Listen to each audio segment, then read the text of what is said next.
All right, well, let's go ahead and get started. So first of all, I'd like to thank everyone for coming to our program tonight, especially on a chilly Monday night when it's still dark out. I'm just going to go ahead and read through my message that I've had for all of the community learning series, and then I will turn it over and get started with our presenters. So good evening, everyone, and thank you for joining us at our third Casper College Community Learning Series. I'm Brandon Cosine, president of Casper College, and it's my privilege to welcome you to this gathering. This series was born out of the many discussions and questions I was hearing in the community by our concerned citizens. It is designated as a forum for learning, questions, and discovery. As a community college, part of our mission is to bring people together to explore important topics in a spirit of curiosity and respect. We believe in the power of education to spark new ideas, broaden perspectives, and help us understand the world more deeply. This is an academic setting, and with that comes a commitment to fact-based information and inquiry. That means our discussions here are grounded in evidence, research, and knowledge, not personal opinions, partisan politics, or ideological debates. While those may have a place in other venues, our role here is to provide clarity, promote understanding, and encourage thoughtful exploration. We also want to emphasize that inquiry is at the heart of education. Asking questions, seeking better understanding, and wrestling with complex issues are part of what it means to be a learner. In this space, we invite you to approach each topic with openness and respect, recognizing that discovery often begins with curiosity and a willingness to listen. Thank you again for being a part of this event tonight. Your participation helps strengthen our mission as a community college to be a hub of knowledge, dialogue, and lifelong learning for everyone in our community. We're glad you're here. We'll be asking you for your feedback at the end of this evening to help us decide on and craft future topics for the learning series, so please be sure to stop over there and get the QR code or fill out the evaluation. And now I will turn it over to Andy Wilcox, who helps coordinate this and will introduce our speakers. Thank you. Yeah, thank you guys so much for coming. So the first part of our presentation is going to cover our property taxes, our lodging taxes here in Casper. That is going to be led by Annette Pitts, CEO of Visit Casper. And then we will lead into our 5th and 6th cent tax discussions. That will be co-presented by Zulina Lopez, Director of Parks and Recreation for the City of Casper, as well as Janine Jordan, our new City of Casper City Manager. So I will hand it over to Annette. Okay, and I think I've got a lapel mic, so You are is- good to go. Can you guys hear me? I don't even know that I need a lapel mic in this room. Okay. I'm so glad that I am actually talking about lodging tax and not property taxes. That scared me there for a minute. Way more fun to talk about tourism, you guys. So I am going to try and tell you anything and everything I can about lodging tax. It is one of my very favorite things to do, and I'm not joking. And most importantly, I want it to make sense for you. As somebody who lives and works or worked or retired, whatever your situation is, you are touched by the tourism industry. So lodging tax does matter to you. So I did it again. I knew I was going to point this clicker at screen. Guys, it doesn't work that way. So the first thing I want to tell you is the lodging tax often is confused with property tax. It happens all the time. They're two polar opposite things. The lodging tax is a small fee that is going to be assessed when somebody comes and they stay in a paid accommodation within the community. So when we're talking about Natrona County lodging tax, it's going to be, maybe it's a hotel, it could be a short-term rental like a Airbnb, it could be a vacation rental, but that is when that small tax is going to be assessed. And on that subject of people getting confused about the lodging tax, the only time in Natrona County, when we're talking about the Natrona County lodging tax, the only time somebody who's a local is going to pay that is if, let's say, your basement floods and you gotta go stay at a hotel. You're gonna pay the Natrona County lodging tax. or Lord only knows, whatever personal situation you might have that causes you to have to stay in one of our county's paid lodging accommodations, that's when you're gonna pay it, and that's it. You're not getting a bill in the mail once a year saying you gotta pay this thing. So, breaking down the tax, there's actually 3 different buckets involved in the lodging tax. And when we look at that pie, there's really kind of 2 different points of origin. Number 1, if you look at the orange slice of pie, that's what we call our local lodging tax. It's 2%. That is what the voters, yourselves included, are going to be voting on in November of 26. It was voted on back in 22. We've also got these 2 other slices of pie. We got the green slice, which is another 2%. We're about to get confused, but we've got another 2%. But this is not locally enabled. This is not something that you guys vote on. This is the result of legislative action. And so we're going to talk more about that state-enabled portion of the lodging tax. We've got the blue section, which is the remaining section that is also state-enabled, and that is 3%, and that funds the Wyoming Office of Tourism. Everybody tracking with me? All right. So let's talk about the statewide enabled tax that resulted back in 2020. This was the result of work for House Bill 134. And basically, in a nutshell, previous to this bill, the taxpayers did kind of pay for lodging tax. It was, and I say that because tourism was basically an allocation in the general fund.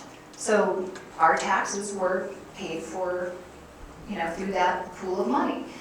But previous to 2020, the industry said, you know what, I don't think this is the best way to do this.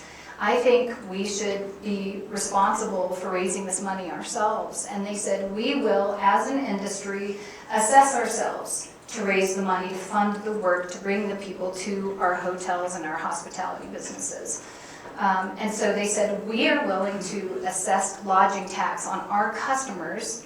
It does make it a little more expensive for folks to come and stay at their place of business, but they believed so much in the work of both the Wyoming Office of Tourism and their local tourism programs that they were willing to roll the dice. And that was a big risk, and I think it was a really, really smart move because it takes the burden off of you and I. People who are coming from out of area to stay in our paid lodging accommodations are paying the lodging tax. You and I are not. So I think it's really incredible that the industry did this, and it's just so smart. So when we look at those 2 slices of the pie that we're funding our various programs based on that state-enabled action. One portion is the 3% that funds the Wyoming Office of Tourism. And sometimes I'll get questions from folks and say, well, why do we need to have a state office when we have a local office? Why do we need to have a local office if there's a state office? And it's because there is a big difference between what they can do and what they should do and what we do. The Wyoming Office of Tourism basically is going to be responsible for reaching those highest value travelers that a program like mine can't reach. Those highest value travelers are going to be the people that come from the furthest away. They're going to spend the longest amount of time in our destination, and therefore they're going to contribute the most economically. So their programs are going to brand the entire state. Has anybody heard or seen the campaign, That's Why? That's the Wyoming Office of Tourism. As somebody who's only been here just over a year, I have been Wyoming's biggest fangirl forever. I mean, it started when I was a kid because my family's from here. But as an industry professional, I've been watching the Wyoming Office of Tourism and the That's Why campaign, and the state I had did not have anything like that. And it's something to be so proud of, and it's so effective. They really do an incredible amount of work to reach those long-haul domestic audiences, those folks who are overseas that they probably know where Wyoming is. They know about Wyoming. They know the cowboy western vibe. They may not necessarily know about Casper. So we really rely on the Wyoming Office of Tourism to bring those long-haul travelers into the area. Once they get them interested in Wyoming and they're planning their Wyoming trip, then we get to take part in industry partnerships and co-ops so that we can get Casper's brand in front of those folks that maybe are from Great Britain or Germany or what have you. We don't have the budget to reach those folks on our own. So it's a really important relationship and it's very symbiotic. Let's see here. They also provide really incredibly important research that that is the basis for some of the work that we do. And we're going to get into more detail about that. The 2% that was state-enabled actually comes right back to us. It just supplements the work that we do so that we can bring more visitors to the area. So let's say somebody is staying in Cheyenne, and we do not want that. We want them to stay here, but let's say they stayed in Cheyenne. That 2% is not going to come to us. That's going to go back to Cheyenne. If somebody stays in Natrona County, that funding is going to come back to us. And these are just some of the examples from the Wyoming Office of Tourism. They're going to do a lot of the very similar things that we do, a combination of traditional media like print, and yes, there's still a lot of people that love print, myself included. Digital, they've got a great website, they do welcome centers. It's all, it's really important to the overall process. So now let's talk about the locally enabled funding, that 2%.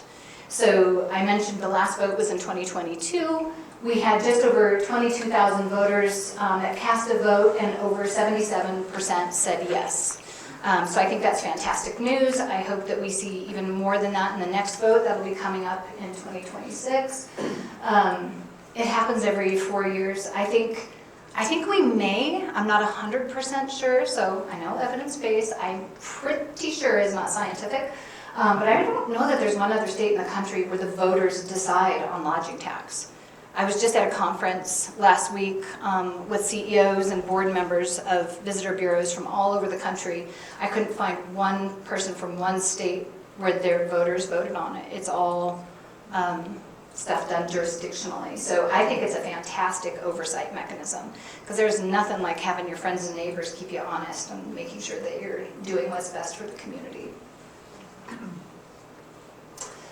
And speaking of keeping you honest, we have got a tremendous amount of oversight to make sure that we are not only doing what is industry best practice, but we're following Wyoming state statutes, we're following our bylaws, our financial policies.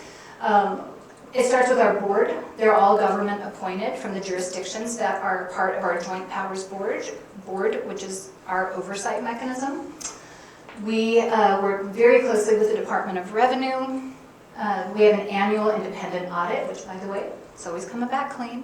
And I just learned last week that that I should probably start publishing that on our website. We try to publish everything that we can. It never occurred to me to publish an audit, but I think we're going to start doing that as a best practice for transparency.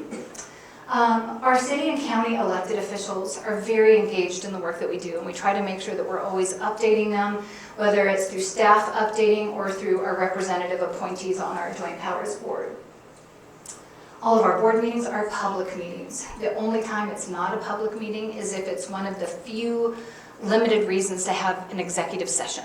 But otherwise, they're all public. Our board meetings are at the same location, at our office, on the same date and time. We also make them available by Zoom, so anybody can attend them if you would like. All of our budget hearings are a part of our board meeting process. They're public as well. So I have folks asking, like, can you tell me how much you actually spend on your marketing? I'm like, absolutely. Here you go. So if you have those kind of questions, please ask us. Nothing is secret. Oh, and of course the voters. We talked about that. Very important. And this is our board of directors.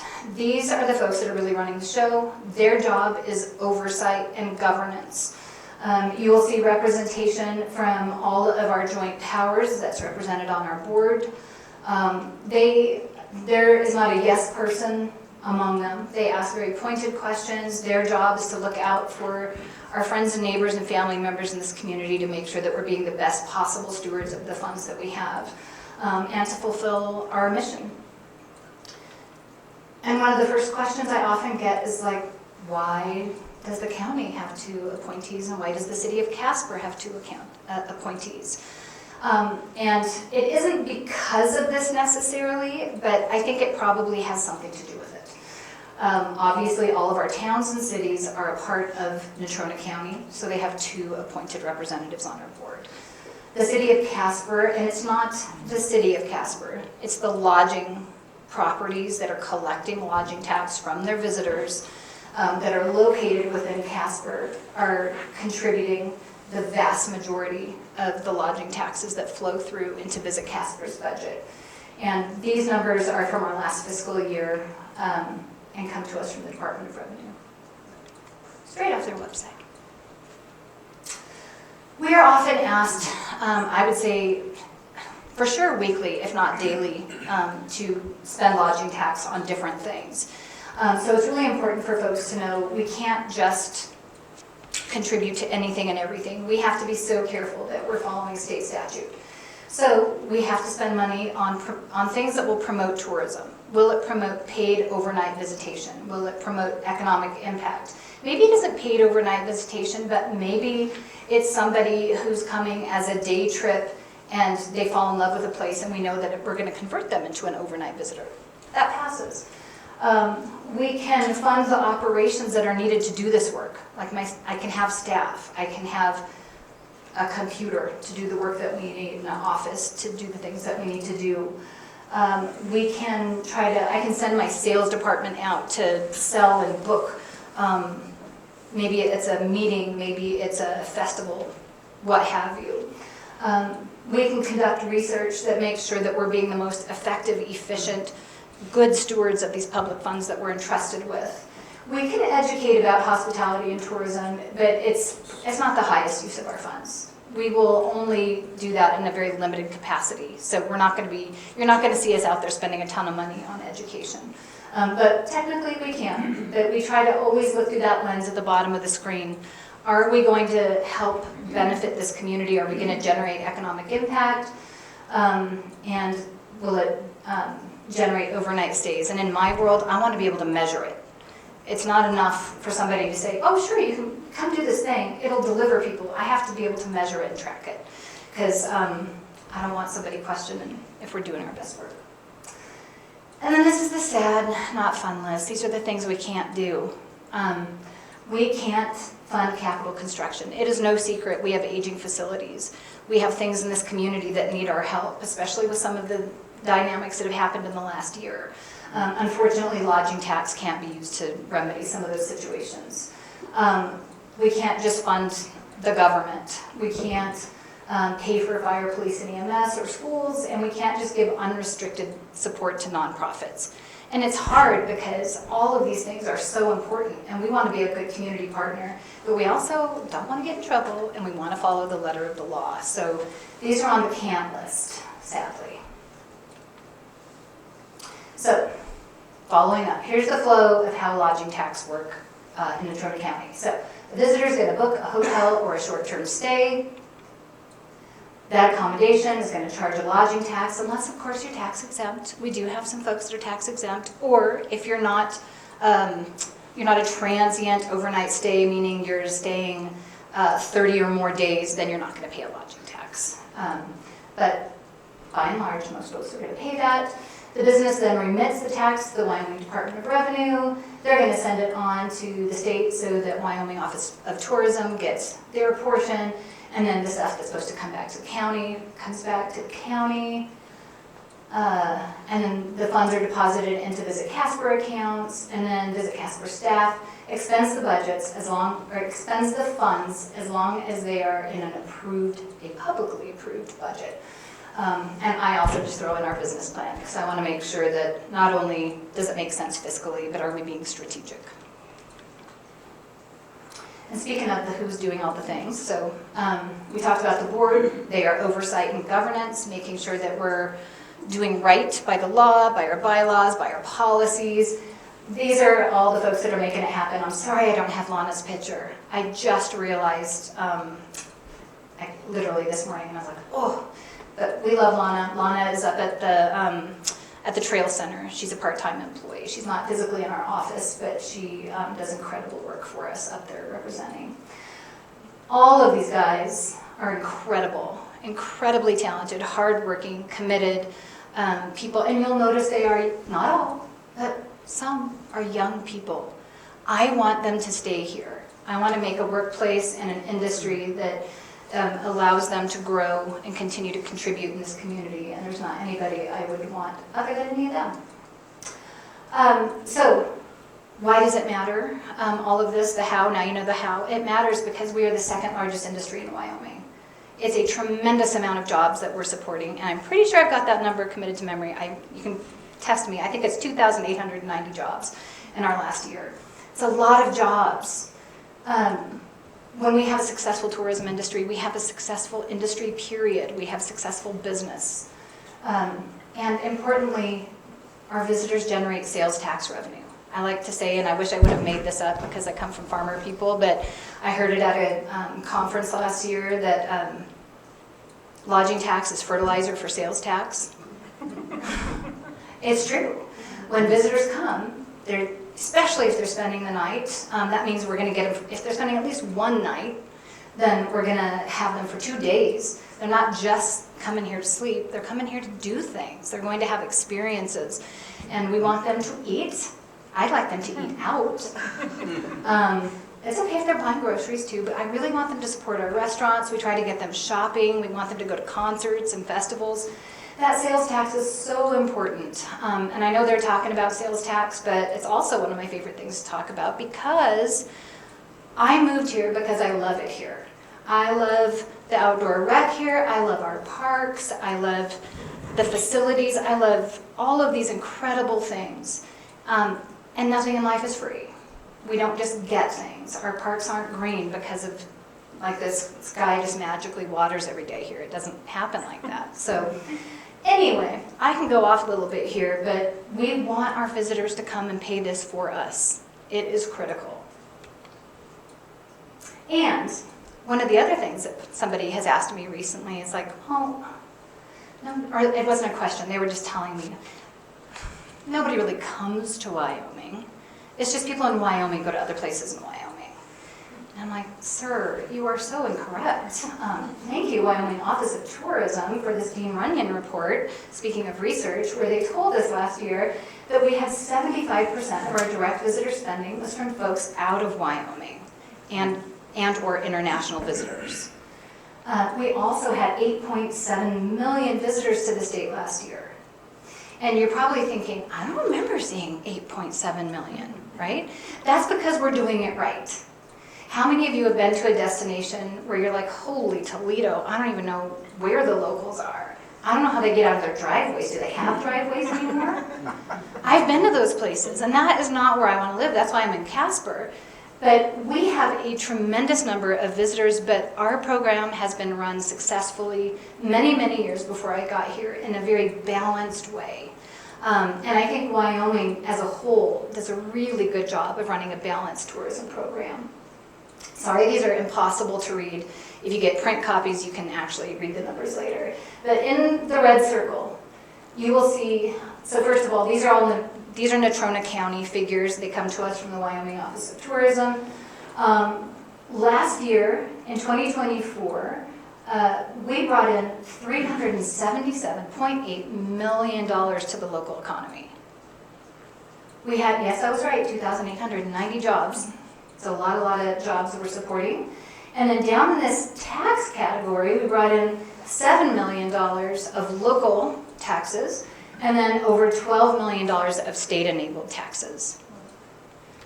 We like it when people from out of state pay our tax bills. We want lodging tax so that more visitors come. So they pay that tax to pay for the quality of life that we all like.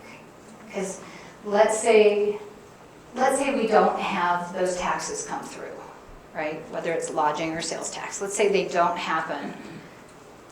Guess what? Our jurisdictional partners are still going to have the same bills. Those bills ain't going anywhere. And I don't know about you, but my grandparents told me nothing in life is free. And so they're still going to have those bills And if those visitors aren't coming, bringing that almost $20 million, who do you think's going to pay that? I ain't answering it. So we're just going to keep bringing visitors. It's so important to all of our lives and livelihoods. And this is super, probably the ugliest, but also important. I just want you to see the bottom half of this. So these rows on the bottom, accommodations, food service, food stores, etc. These are the categories that our state says comprises the tourism economy in Wyoming.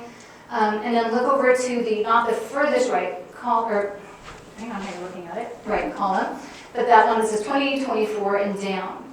So I don't know about you, but I love eating out. I love our restaurants. I love our arts and culture experiences. Let's say we're looking at food service. So $83.9 million our visitors brought to the food service industry in Natrona County. What do you think is going to happen if that goes away? I don't know any restaurant that's going to be like, cool, we can just lose all that money and we're totally fine. We would have huge effects in our industry sectors. I don't want to lose my restaurants that I love. I don't want to lose arts and cultural experiences or attractions or facilities that are the reason that I moved here. And I'm sure you don't either, because that's why you still live here today, because you like your quality of life. So, visitors help us pay the bills. That's the moral of that story.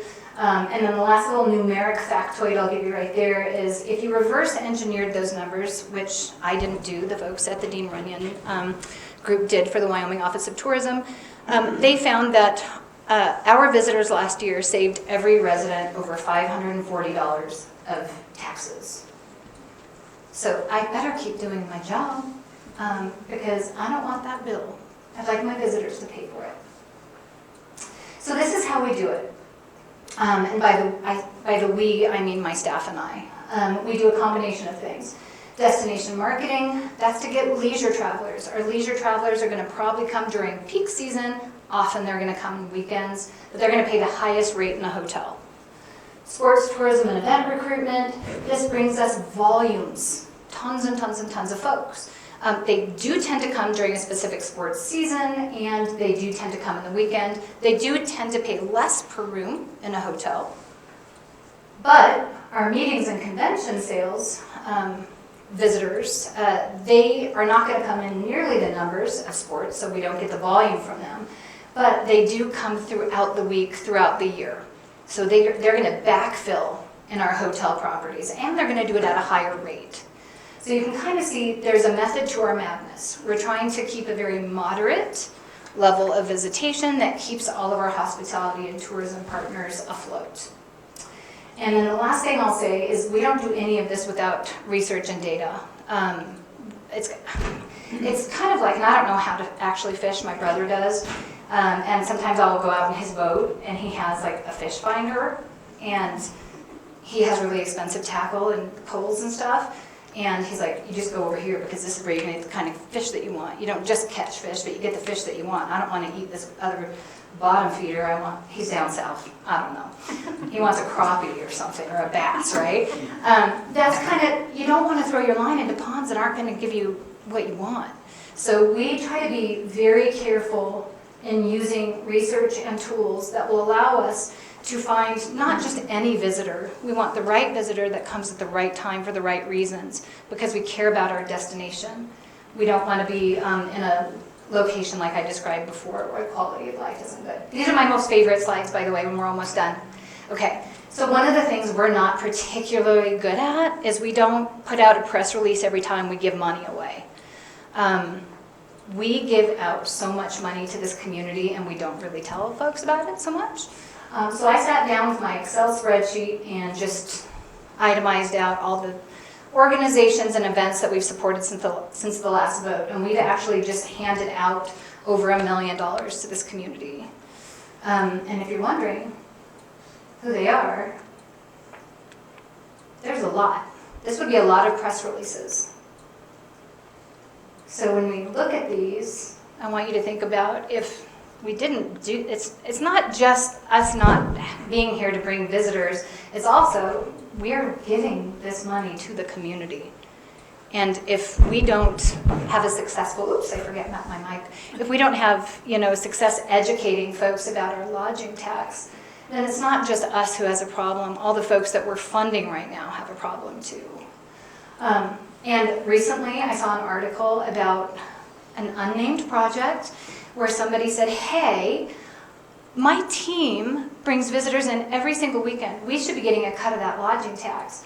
And I was like, yeah, you should. Here's a link. Apply. It's on our website. If you're a part of something that helps generate overnight lodging and is meeting the obligations of the law, apply. We do it all year long. So here's the cycle. Visitors pay. We're going to do our job. We're going to bring more visitors. And then our local businesses are happy. And then you guys get to have local quality of life. How about you guys? Actually, that is one of the reports that we get in that kind of hard to read blue and white graph. Okay. I can follow up and give you the thing, but I give you a copy of it, and it's actually on our website. But I think we are,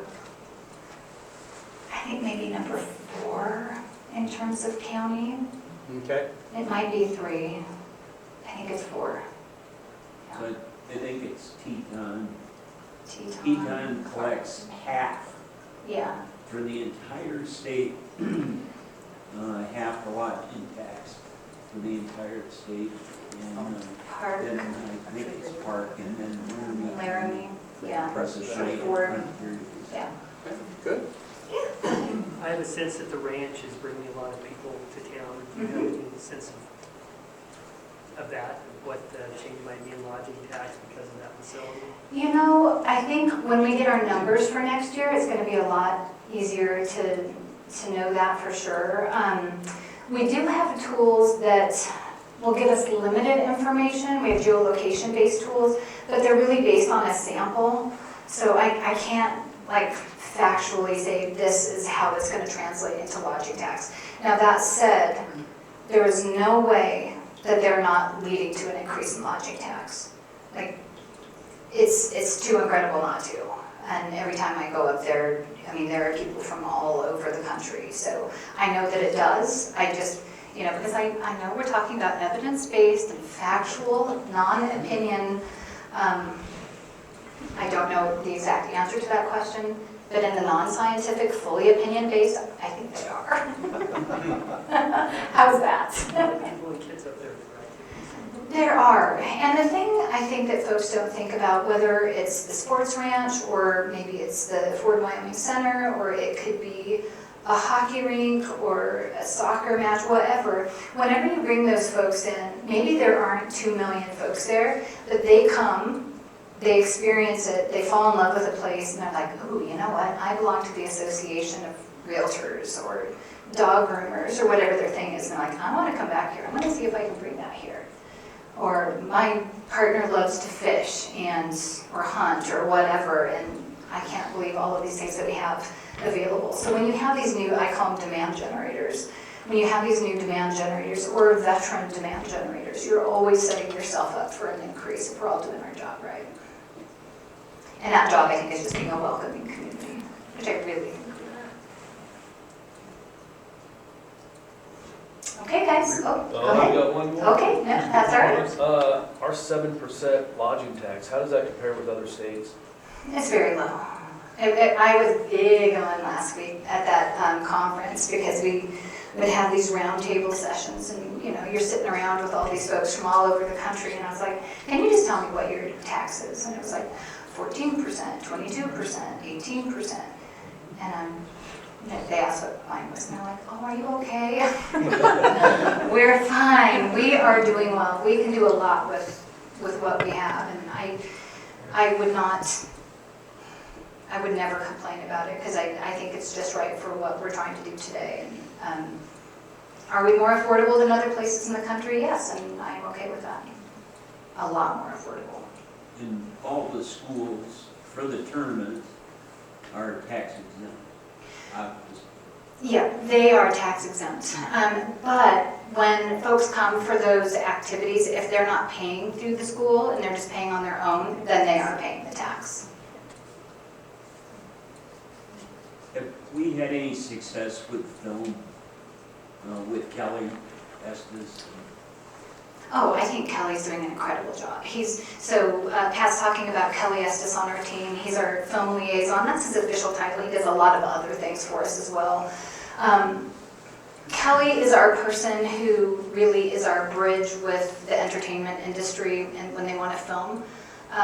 And he's fighting an uphill battle, frankly, because we lost our film incentive. I don't know when did the film incentive go away? It was before my time. 5 or 6 years ago Okay. from the state. That's a huge loss, to be completely honest. Just because a filmmaker can go to Vancouver and they're just bending over backwards to bring these folks here, and it's a good going concern to have a successful film industry, and man, I would love to see that incentive come back. Yeah, but Kelly's doing great. Now, we actually, through Kelly's work, we actually had a shot of one of Taylor Sheridan's spin-offs from Yellowstone. Mm-hmm. But because we didn't have the film incentive in Montana, does have a hugely robust, as well as Utah, lots of states have it. All over, yeah. But our legislature just couldn't get past the liberal Hollywood stuff, so. Yeah, no, I get it, and it's just one of those things, I always hear my grandparents in my head, and they're like, you don't get something without putting something in, and it just makes everything 10 times harder. But, it's what we're dealing with today, and I truly hope someday that changes, because that would be a huge opportunity for us. But Kelly does great. We did have ghost hunters here, we had Cooking with Cowboys, and, he's doing stuff all the time, so he's crafty. Anything else? Thank you so much, guys. I'm Janine Jordan. I'm your new city manager, and I'm so happy to be here with you all tonight. Oh, wow, hot mic. I will be quieter. That good? Yep. Okay. Very happy to be here with you this evening, and of course, Sulima Lopez, our Director of Parks, Recreation, Building, and Structures, will be helping with the presentation. We're excited to talk to you about the fertile ground that was fertilized with lodging tax, which is your sales tax. We're going to start off with just some general background about the taxation structure in Wyoming. Then Sulima is going to talk to you about the 5th penny, and I'm going to come and talk back and talk to you about the 6th penny, and then we'll wrap up for the evening and take questions. So we'll move into the next slide. Let's just talk about some basic tax facts in Wyoming. So we have no, as you well know, individual or corporate income tax. And what that really means is for your local governments, your cities, towns, and counties, and your special districts like fire districts, etc., they tend to be pretty reliant on revenue sharing by the state of Wyoming. State of Wyoming is the collection entity. They collect all sales taxes. In Cheyenne, they do the accounting for that, and then they return the appropriate share of each tax to the local jurisdictions. And as you just heard from tourism, we estimate in Natrona County that about 20 to 30% of our sales tax that's used to pay for city services is actually coming from outside visitors to the state, paying that tax when they purchase whatever, downtown or at the mall. Here's the sources statewide of your sales and use taxes. You'll see that retail trade is the #1. Hospitality, as you just heard, is the 2nd largest category. And then the smaller categories are shown there. And that's from the state of Wyoming data. Why does sales tax matter to the city of Casper? Well, it matters because it is the #1 source of revenue that pays for the services that we all enjoy every day. So things like parks, police services, fire services, EMS, and not just providing for the salaries to pay the people to provide those services to you, but also to pay to equip them, to make sure that they have adequate physical facilities to work in, fire stations, for instance, police stations, police cruisers, which are really the workplaces of our law enforcement officers. They have mobile workplaces. Here's what the structure in Casper looks like right now, and there's been a small change. Everybody knows about that change, right? So we are now paying 6 cents on every dollar.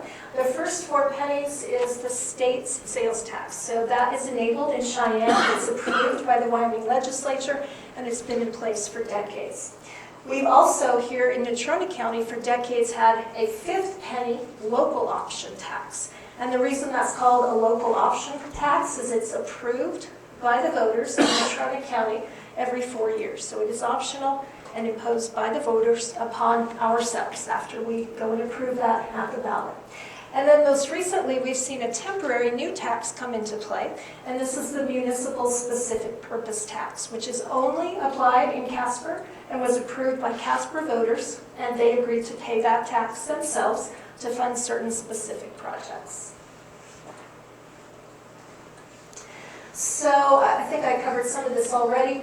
I wanted to talk about the local distribution on the state's 4 pennies of tax. While we would think the city would make more money from more taxation, from 4 pennies on every dollar, that isn't necessarily true, because the state keeps the lion's share of the first 4 pennies of tax on every dollar. That's their tax. So they keep 69% to fund state government operations, and then it is returned on a population basis back to the location it was paid in. And so in Natrona County, this is how that remaining 31% breaks out. The majority going to the city of Casper, which is, of course, where most of the points of sale and purchases occur within Natrona County. The county itself receives 5%, and the other municipalities, our other 5, receive another 4%. How do they decide the county gets 5? This is based on population. And for Casper, I mentioned it's the largest source of general fund funding, and you can see the amount here. I'm sorry, I'm so emphasizing this side of the room, and I don't mean to leave you all out, but you'll see 24 million is the amount of funding to the general fund this year in fiscal 25. And for the, well, actually for the current fiscal year, so that was last year, 24.47, and for this year we are projecting about the same, $24.5 million to the city general fund. General fund, if you don't know, funds general services. Those basic things you think of when you think of what city government brings to bear, police, public safety, those sorts of things. So this is how we break down that $24.5 million. It's 43.7% of the general fund in total, so darn near half. That's a significant number, I think we could all agree. And it pays for those things noted. I always emphasize public safety because, of course, that is very important to everybody from cradle to grave. But I don't want to leave out other important things that we rely on to move commerce and to move ourselves around the community, like our street system. And that does include snow removal, traffic control, etc. And then our administration of building in the city, so building codes and planning, municipal court operations, city attorney, legal operations, etc. And parks. I left out parks. Suleima's not going to let me forget that. So for Natrona County's 1% optional 5th penny tax, you can see here, voted every 4 years. We're in the 17th iteration, so 17 4-year cycles. The voters have been very robust in their support for this over many decades and generations at this point. And the countywide distributions are noted here, so we've kind of covered some of that. Again, the city of Casper receiving the lion's share because this is point of sale based on purchases. And then moving to the 6 cents, so this is that temporary additional penny that we are all paying. Again, optional because the voters approve it. This tax was newly authorized by the legislature just a few years ago. And you should all, in my opinion, be very proud of yourselves because Casper is the only city in the state that has implemented this tax. So that's kudos to the investment that residents are willing to make locally. It was approved with a slate of projects on the ballot. Who went to the ballot and voted for that? You remember the projects? Right. Right, and so there were 4 projects actually approved. We'll talk to you a little bit more about those a little later in the presentation. Yes? It was only citywide, not countywide. Did I say county? I meant to say city. No, I was Okay. just saying, I couldn't vote for it. Oh, that's right, so you're not in Casper, okay, well. So the total amount was supported was the four projects I mentioned, and $18.2 million total. It was projected to be in place for 2 years, and our collection pace is a little ahead of schedule, so I think it may sunset just a little bit sooner. But it will collect money up until the $18.2 million is collected, or 2 years, whichever sooner. And $18.2 million is going to be sooner than 2 years, based on current collection rates, which I have to, of course, hedge and say those could change, like if something happens like 2020 tomorrow, but knock on wood. I know, I can't believe I said that. I also want to mention for you that we talked about the general fund earlier. The city accounts for major capital construction using general revenues in what we call our capital fund. So it's kind of the construction fund corollary to the general fund, which is heavily funding services. Casper has a really interesting policy, and this is something I've learned recently. I have to give kudos to all of my predecessors and my folks on city council. Casper has what's called its cash on hand policy. And this means no capital construction occurs until the city has accrued that cash on hand. So what it means is really no debt financing. Pros and cons of debt financing, I'm not going to knock it, but I will say I think we can all agree that a cash on hand policy is a pretty aggressive and fiscally responsible place for your municipality to be. And our finance manager wanted to make sure I emphasize this. So, and I have to agree with her emphasis here.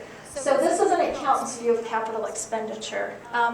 You hear criticism from time to time about, say, the city building buildings or refurbishing them for that matter.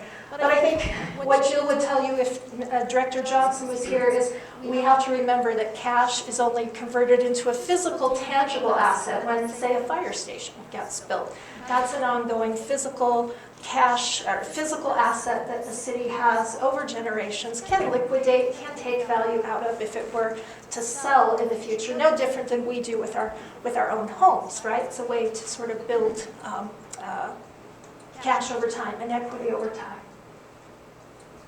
So with that, we're going to switch gears and let Zulema talk to you.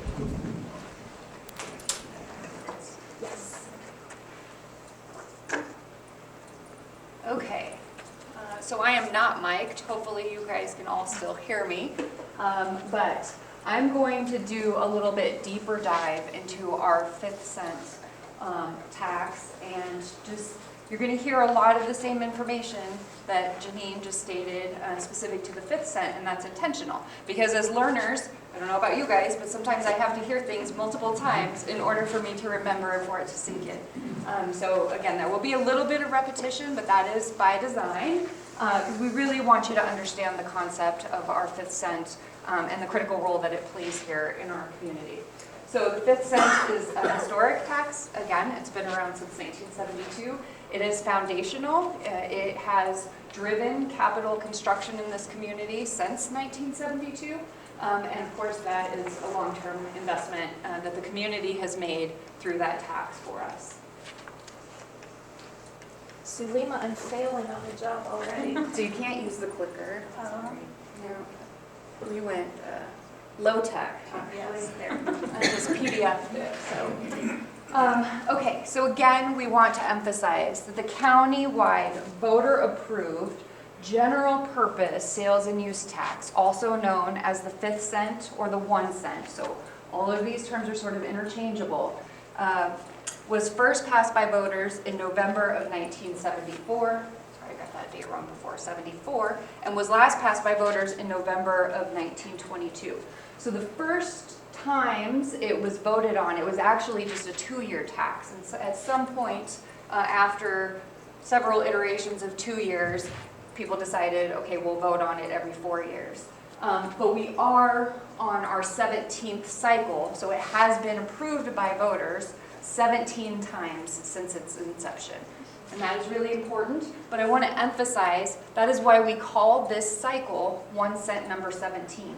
That can be really confusing because sometimes when people hear 1 cent 17, they correlate that to a date and may think that was passed in 2017, but it wasn't. This is the 17th cycle. I think the only time the dates matched was in 2016, which happened to be the cycle 16. Okay? So really important to understand 17 times, so we call it 1 cent 17. The 5th cent must be renewed by voters every 4 years. And so it will be on the ballot again, like I said, in 2026. For anyone who wants to geek out on the statutes that kind of dictate how we can do that, and I say that lovingly because I'm the one that's going to go in there and dig in, those are the references to state statute. Everything that we do with our 5th penny is mandated and following that state statute. 5th cent is collected on taxable retail purchases, and I think that's important because some things, like groceries, are tax exempt. So you do not pay sales tax on groceries, but the 5th cent is collected on taxable retail purchases from stores in Natrona County, as well as online and catalog purchases that are delivered to addresses in Natrona County. Okay, so the 5th penny is collected on all of those purchases. Its use, because it is a general purpose tax, can be dictated by our Casper City Council. So they get to determine how we use that tax. Historically, Casper has made an intentional decision to use our 5th cent primarily for capital construction. And that just helps us to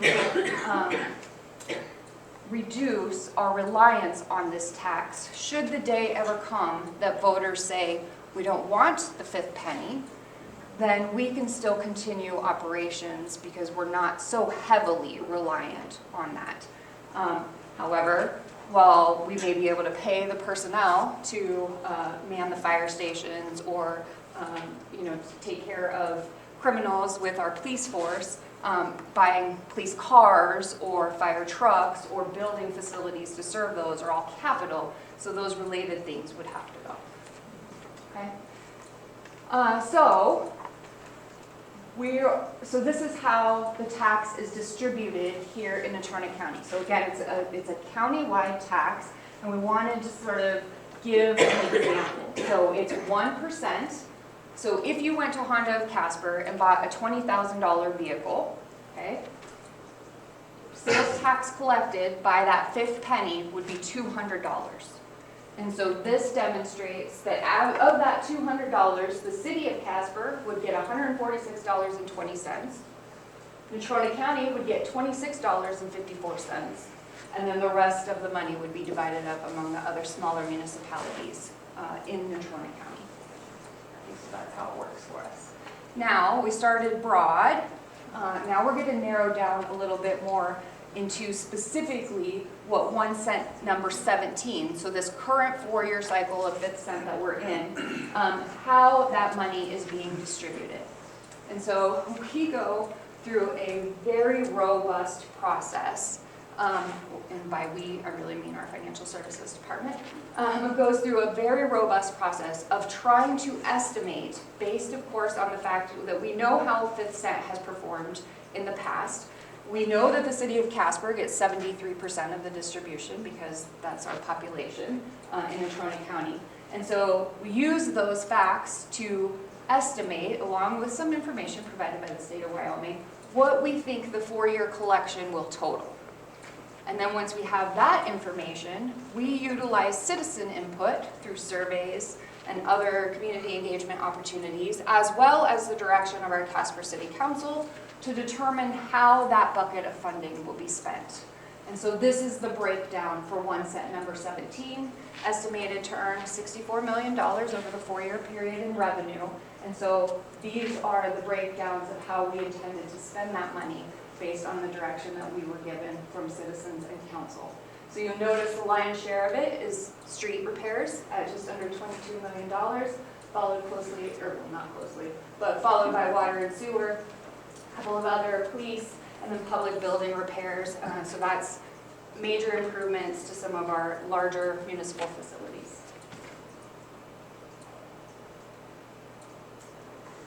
So then this is very specific. So that last slide showed you what the 4-year period looked like in terms of collections. So this is very specific to this current fiscal year and the amount that we are spending of the 1 cent budgeted this capital agenda for this fiscal year. So 63% you can see are dedicated to capital projects. Those capital projects include things like building improvements, like I said, at those facilities. Also includes improvements not related to buildings, such as trails and our streets. It also includes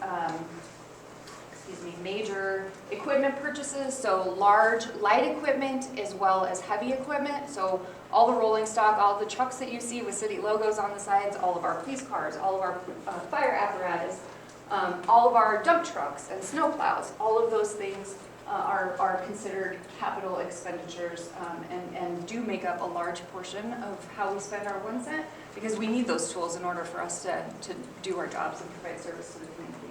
And then you can see the smaller areas on the right-hand side where water distribution, it's about 14% of this year's agenda, and then down from there. So, you probably heard recently, and if you haven't heard, I'm very sorry to be the one to tell you, but the city of Casper did recently implement increases in our utility rates, primarily water and sewer, and we wanted to help explain that in context with the 5th cent. Because as you saw in previous slides, 5th cent has been utilized to invest money into those funds for capital construction that has historically kept our utility rates quite low. It has contributed to water and sewer over the years, and we'll have a more detailed slide. It has not contributed to solid waste, which is another rate that you pay, of course, for us to collect and take away your trash and recycling, but it has contributed to water and sewer. And so we just wanted to show that while it felt like the rate increases were really high, and we understand that that's an impact to our citizens, the 1 cent contribution to these funds really is a very small percentage. And so even without that contribution, we would have needed, or even with, that contribution, we would have needed to increase those rates still fairly significantly in order for us to invest appropriately in the infrastructure, all the pipes underground, all the pumps, all the everything that make those systems work, in order for us to provide reliable, safe, healthy drinking water and sewer service for our community. So this is what it looks like for sewer. That 1 cent subsidy providing 4% for water, the 1 cent subsidy providing 11%. Again, that's this particular capital year. And then the next slide will show kind of the history of the 5th cent infusion into those funds. And you can see, historically, 1 cent 11, we really didn't give nearly as much as we're giving now. And the decision was made, in the 2014 and beyond to start increasing that investment. But this was really done to keep rates artificially low. And the problem with that is that as our needs across the city become higher and higher, and the ways by which we can pay for those needs get smaller and smaller, we may need to redirect these funds. And so we need our utilities to be self-sustaining, hence the increases in your rates.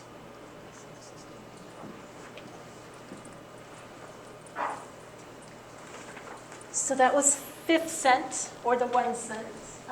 We're going to switch gears a little bit and talk about the 6th cent, which is the temporary tax approved by voters for specific purposes. So it is recent, it's for specific purposes, and it's temporary, collecting up until that $18.4 million that you all approved. So a spec tax is, as we said, it's an optional sales and use tax, but by statute must be used for specific purposes. It was approved in November of 2024, so a year and 6 months ago. It's collected only on purchases within the city limits of the city of Casper, and it can only be used for the projects that the voters approved, and there were 4. Each project, you might recall, was a ballot proposition, and you could choose, I like this proposition, I don't like that one, I like this one. And I believe were there 8 or 7 to begin? 8. So the voters approved 4 of the 8 that were placed on the ballot. Again, this is for a single city or town, and you are the only city in the state who's made the choice to make this investment in your local place. I think it's very admirable. So here are the 4 projects that were funded, or propositions. It was Proposition 1, 6, 5, and 8. Metro Animal Shelter was funded for $7.3 million. I literally came from there to here. So I can tell you they're at full capacity out there. 30 kennels. I'm told they often have to bifurcate those kennels to create space for more than 30 dogs. Sometimes up to capacity of doubling the 30 kennels into 60 spaces. Fortunately, they're not at capacity today, but it was really loud in there. They really were happy to see us and barked a lot. Metro Animal Shelter is slated to go under full construction in March, but they are starting some activity out there right now on that project to get underground, I believe, sewer and some other infrastructure laid so they can get earnestly under vertical construction beginning in March. Proposition 6 was also approved. This is for furniture, fixtures, and equipment, basically dispatch consoles for the E911 dispatch center. This new equipment will go into the Casper Business Center, where the new dispatch center will be co-located with other Casper Police Department facilities. Proposition 5 was for a fire station, replacement of Station 1 for $4.4 million. This is in early design stages right now. We do not have a date for full 100% design yet to be completed, nor for construction to occur, but early stage planning is underway. And then Proposition 8 was the Washington Park Bandshell, and I'm going to let Zulema tell you because she's an expert on that one. So we're very excited with Washington Park Bandshell to be very close to awarding a contract for design. So if you hadn't heard, we were able to secure a grant from the Land and Water Conservation Fund to double that $1.5 million specific purpose sales and use tax. So we'll be making $3 million in investment in the Washington Park Bandshell and the park immediately around the bandshell, just to really enhance that experience when you go and see an event there. So design contract should hopefully be awarded in the next couple of weeks. The design will begin in earnest, and we expect to break ground sometime late this summer. Any questions on those 4 projects? We just thought we should give you a little update because it's pretty exciting and they're all starting to get going in earnest. So for this text, we wanted to show you this chart, which is overtly red. And the reason being, if you recall when I talked about the state's first 4 pennies of tax that they leverage, only a portion of that, roughly 1/3, comes back to us. But when we approve our 5th and our 6th pennies, so our local optional taxes, we get to keep all of the red, 99%. The state, as I said, collects it all in Cheyenne. They take their cut, 1% for the work they do to administer it, and then they send 99% back to the place from which it was generated. And so they get about $2, but we get to keep of our local option pennies $198. So we like that ratio better, and I imagine you do too. Here's the check-in on where we are with the 6-cent tax, and we are full to roughly here. And so as I said, it's collecting a little bit more rapidly, I think, than was expected. It's likely to expire probably mid this calendar year based on our current projections, give or take whether they continue to hold. And I guess we will leave you with a couple impressions about the cost of infrastructure. We've talked about our 5th penny, as Zulema told you, which funds a lot of infrastructure needs from water and sewer support to street systems, which also has some impact on our stormwater system. What we know right now is, as we look into the future of the next 10, 15, 20 years, the needed investment in our infrastructure system, so this includes sewer, or when you flush the toilet, sanitary sewer, as engineers call it, as opposed to storm sewer systems, as opposed to the street system, and then, of course, our potable water system. When we look at the needs there, we know that much of this infrastructure was built in the 70s and 80s, and candidly, it is approaching the end of its useful life. And so it needs to be constantly replenished and replaced. And I'll tell you, having experience in other parts of the state, this is not unique to Casper. This is going on all over Wyoming. So it's not that Casper's done anything wrong. It's just we have boom and bust cycles in the state. We installed a lot of infrastructure, and 50, 60 years later, we need to make sure that we've addressed that, or those pipes begin to fail, the pumps, etc. So we wanted to leave you just with some thoughts about what we are experiencing at the city. We are working with your elected officials to address this problem, and that means not just your city council people, but also our representatives in Cheyenne that represent us in the legislature. Most of the revenue that comes back to the city from Cheyenne is actually controlled by your state legislators. When you look at the general fund and general government services, the city council control less than 20% of that revenue. Water and sewer is a little different, which is of course why your local elected officials have just made those hard decisions to adjust those rates, hoping to keep your water and sewer systems in good shape, because that is something that they have more control over than the funds that support your general government services, police, fire, streets. So in the wastewater system, here's what we have. About $18 million for the treatment plant. Here's what's needed. $60 million of upgrades are needed to occur there in the next decade or so. So you can see about a $42 million gap in the wastewater or sewer, sanitary sewer side. When you look at the stormwater system, there is no dedicated source of revenue for this at all. So the gap is about $39.6 million in the next couple decades. And in the street system, $7 million per year is about what we've been spending. Streets are managed in a very scientific way and data-driven way, nodding back to your presentation.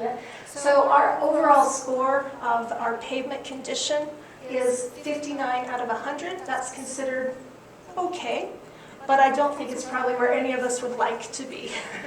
So in order to raise that up to the excellent level, which would be in the 70s out of 100 or higher, we need to invest a lot more money, basically, than the $7 million per year we've been investing. We need to double that investment to $14 million per year. So there's easily about a $7 million annual gap there, and that investment would have to occur over multiple years, so $14 million per year over a number of years in order to raise that score up.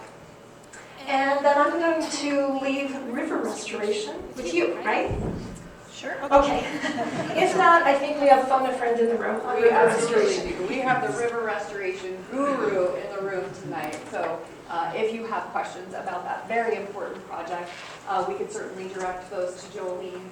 But right now we know we have about $6.8 million in funding available for river restoration. A lot of that is coming from private organization grants, in-kind contributions, and other agencies.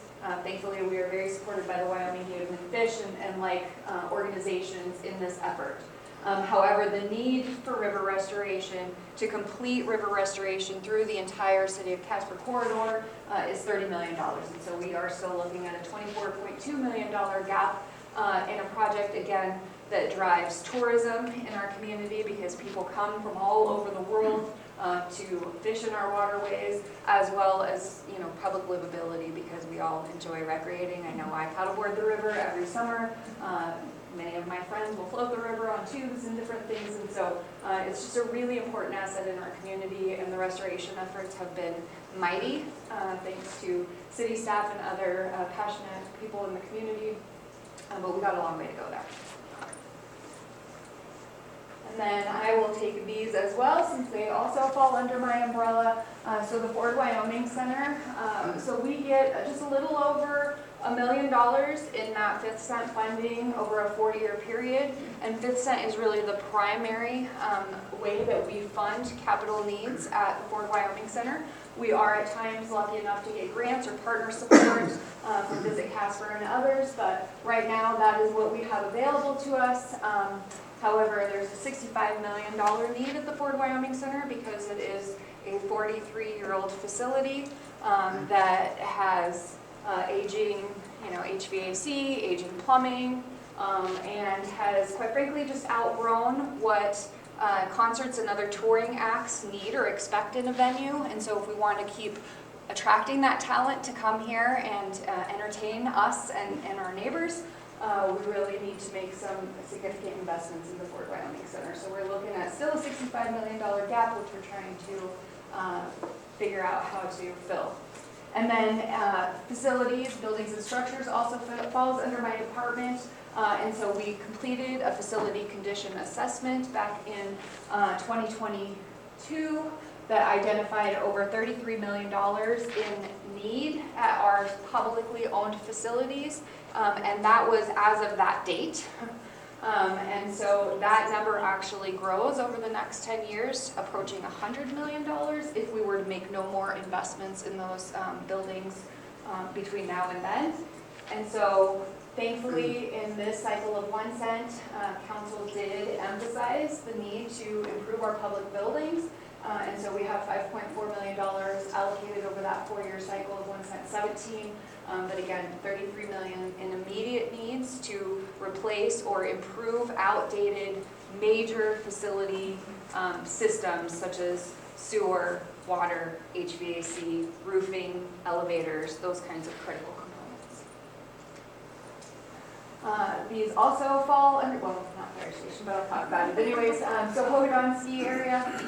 So of 1 cent, we get approximately $300,000 over the 4 years to pay for things like improvements to our lift, snow groomers, those kinds of things.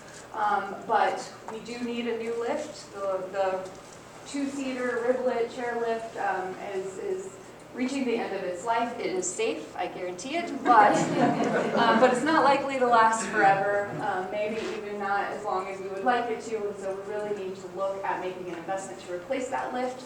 So that we can continue to have skiing in our community for our residents, for our students. We do have 2 high school teams that are very active ski teams.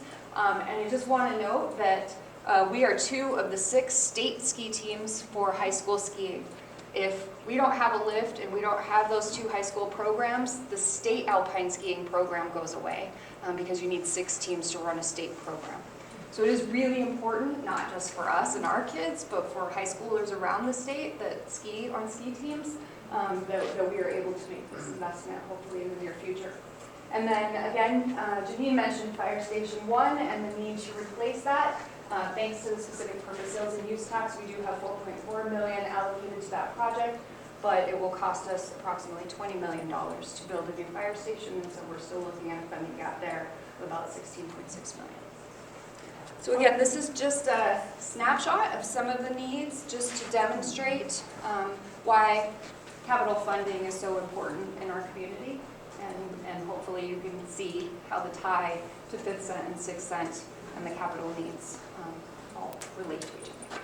I have to give kudos. A 50-year-old fire station is pretty remarkable that it's still in use. It's amazing that the apparatus, the fire trucks, even fit in that building because they make them a lot bigger now than they did 50 years ago. So the city definitely got its full use of that. I wanted to emphasize one other point, and Zulema touched on it, and that is some of these numbers are a couple years old. And that means, what have we seen, what have we all lived through in the last 3 years in terms of the cost of things? Yeah, everybody's nodding, you know what I'm talking about. We have seen construction costs across our industry and everybody's industry in the last 2 and 3 years increase by as much as 20 to 25%. So when I looked at these numbers with Zulema leading into our presentation and preparing, my question was, wow, these are a couple years ago dollar figures. We all should not be surprised if we went out to bid today on these things, that they may actually be a little more expensive than what you see here. So I want to point that out at the end just to leave you with an accurate impression of those numbers, that these are optimistic numbers. We hope they're still fresh and current, but I suspect some of them may be a little aged and undervalued in the last 2 years. So with that, we just want to emphasize, as Zulema said, a lot of unmet needs. We appreciate the support so much of the city residents to support the 5th penny and the 6th penny. We hope you were able to learn a little bit about it tonight. And if you have any other questions, we would love to try to answer them for you. You're welcome. Yes, sir. I saw in one of the slides, it was saying that one of the needs was our water treatment plant and selenium mitigation. And I thought that we were doing okay as far as not elevating the levels of selenium, but my understanding is that's really expensive. I'm sorry, I didn't want to interrupt you.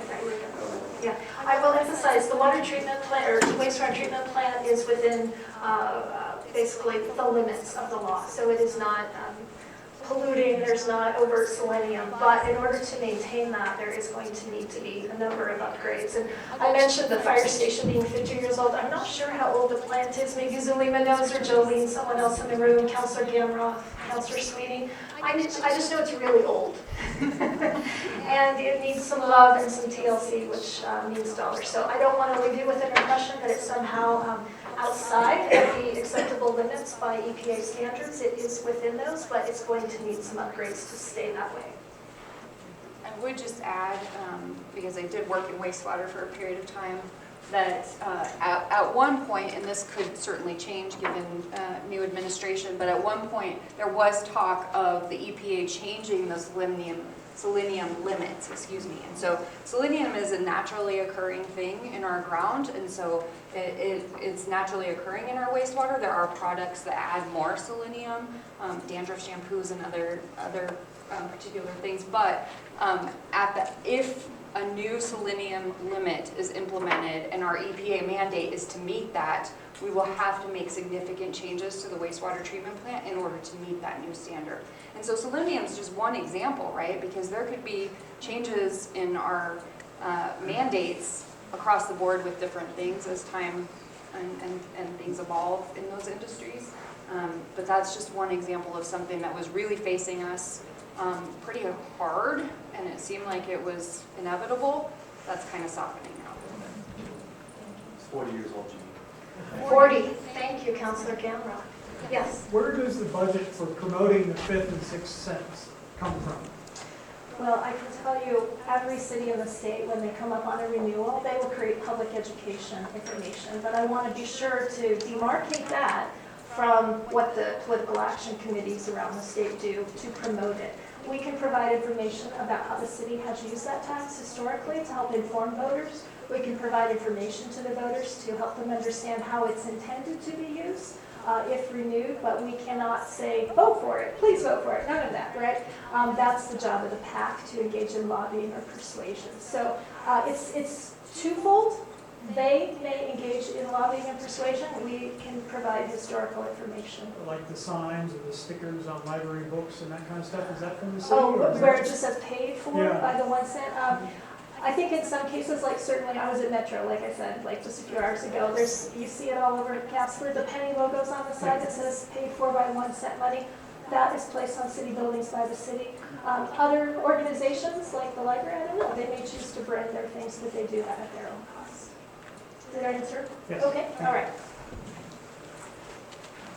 And the city doesn't put any money into the PAC, only they can only educate. I saw somebody back there give us the 5-minute sign like about 6 minutes ago, so I don't want to keep you longer, but we'd be happy to answer your questions. So which taxes again are up for election this fall? This fall, the 5th penny will be up for renewal in November. And the lodging tax. And the lodging tax, as we heard earlier. Yeah. So I'm going to ask you to help me thank our guest speakers tonight. My name is Shauna Trujillo. I work here at Casper College, and I have the pleasure of working with Jared James and Andy Stewart to bring this learning series to you, so thank you. They are passing out right now some feedback cards with QR codes on them. You can take the pencil and give us your feedback. We take these seriously. We look at the data. We plan our next speakers and interests based on what people say they would like to see more of. And so thank you to our speakers. If you'll help me give a thank you.